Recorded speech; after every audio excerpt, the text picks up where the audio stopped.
Alors je relève encore une fois la question, est-ce que l'arabe est enseigné à l'éducation nationale? La réponse est oui. Entendons-nous bien, il n'y a pas un ostracisme délibéré, voulu, etc., contre la langue arabe au niveau de l'éducation nationale. Et si on savait qu'il y avait une véritable arabophilie, comme on dit au XIXe siècle, et même au début du XXe, chez ce qu'on appelait les orientalistes, etc., et même l'agrégation d'arabes existait, il y avait des professeurs. Étonnamment, on en a de moins en moins maintenant.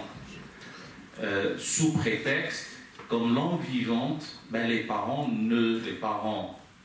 c'est toujours délicat au sein d'une même république, distinguer république laïque, distinguer les citoyens selon leur confession.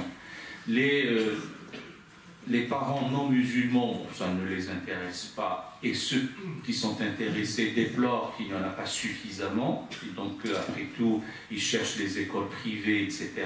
Et ceux qui sont musulmans ne sont pas intéressés par la langue arabe comme langue académique, ils veulent la langue comme véhiculaire de la pensée théologique et pour étudier le Coran. C'est pour ça que les professeurs agrégés d'arabe se retrouvent parfois à être chez eux, payés d'ailleurs, et ne venir que sans trouver des élèves, donc ils ne sont pas en présentiel, comme on dit, ou ils ne viennent que pour 1 heure ou 2. Pour certains, c'est même une sorte de sinécure. Donc c'est ça le problème. Et donc l'idée, c'est de sensibiliser l'ensemble de nos concitoyens de l'importance, je ne plaide pas nécessairement pour la langue, mais que c'est une richesse. Ça ouvre un horizon.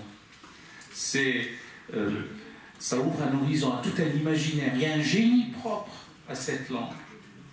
Et curieusement, c'est nous autres Français, qui avons un complexe a priori vis-à-vis de cette langue. Ce n'est pas le cas en Colombie, au Chili, en Argentine, en Espagne, pour parler de certains pays hispaniques. Et nous en avons ici en France pour X raisons sur lesquelles je n'ai pas envie de m'appesantir.